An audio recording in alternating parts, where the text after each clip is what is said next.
मैं Suman. Welcome back to my channel किताबों का सफर बाय सुमन। आज मैं जिस शख्सियत की बात करने वाली हूँ वो हिंदी सिनेमा में जानी मानी अभिनेत्री रह चुकी हैं। मैं आज बात करने वाली हूँ मीना कुमारी मीना कुमारी के बारे में। और इनकी जो बुक है ये मीना कुमारी दर्द की खुली किताब। इस बुक को पढ़ने के बाद से मीना कुमारी के जीवन को बहुत बारीकी से आप कह सकते हैं देखने समझने का मुझे मौका मिला। मीना कुमारी को जो है ट्रेजेडी क्वीन कहा जाता है, लेकिन जितना दर्द उन्होंने अपने अभिनय में दिखाया है, सच कहा जाए तो उससे कहीं ज्यादा दर्द उन्होंने अपनी असल जिंदगी में जिया भी है। मीना कुमारी ने बहुत ही छोटे उम्र से फिल्मों में काम करना शुरू कर दिया था और धीरे धीरे वो हिंदी सिनेमा में एक जानी मानी अभिनेत्री के रूप में सामने आई।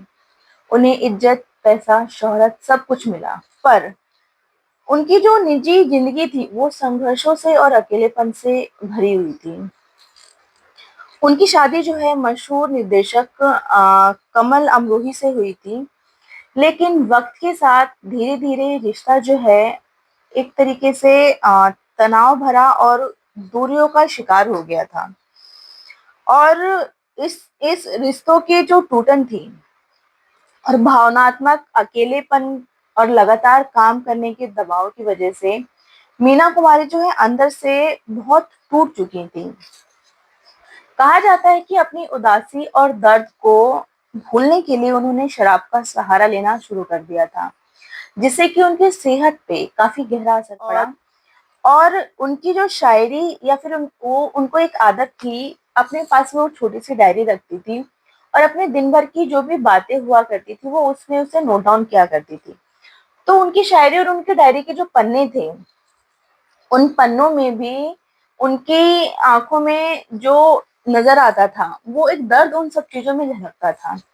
मीना कुमारी जो दर्द की खुली किताबी जो बुक है, ये सिर्फ इनकी जीवनी ही नहीं बल्कि एक ऐसी औरत की कहानी है जिसने दुनिया को तो मुस्कान देने की बहुत कोशिश की, लेकिन खुद जो है वो दर्द के साथ जीती रही।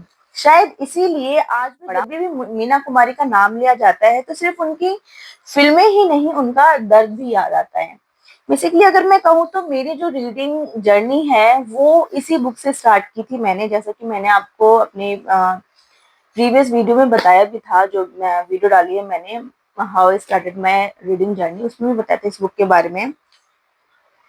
और इस बुक को पढ़ने के बाद से जो है मीना कुमारी की जिंदगी को करीब से जानने की मुझे और इच्छा हुई। और जैसा कि इस बुक में उल्लेख भी है, एक इनकी जो लास्ट मूवी थी पाकीजा, उस मूवी को देखने का मेरा बहुत मन हुआ, तो मैंने उस मूवी को भी देखा था। और सच कहूँ, पाकीजा जो है एक ऐसी तवायफ की कहानी है जो कि अपनी इज्जत, मोहब्बत और जो पहचान है उसके लिए उस चीज की तलाश में है। और इस मूवी को देखने के बाद से इसमें जो संगीत और मोहब्बत का उल्लेख किया गया है, उसे दिखाया गया है, उसको देखने के बाद से मीना कुमारी की जिंदगी में जो असल में जो दर्द रहा है या फिर जो भी अकेलापन रहा है, उसे आप गहराई से महसूस कर पाएंगे।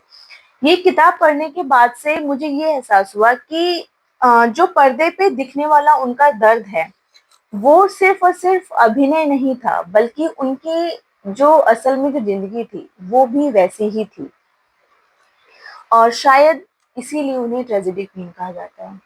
वीडियो आपको कैसी लगी कमेंट सेक्शन में जरूर बताइएगा, और अगर अच्छी लगी हो तो लाइक करें, शेयर करें, सब्सक्राइब करें। मिलते हैं अगली वीडियो में, तब तक के लिए पढ़ते रहिए, बदलते रहिए।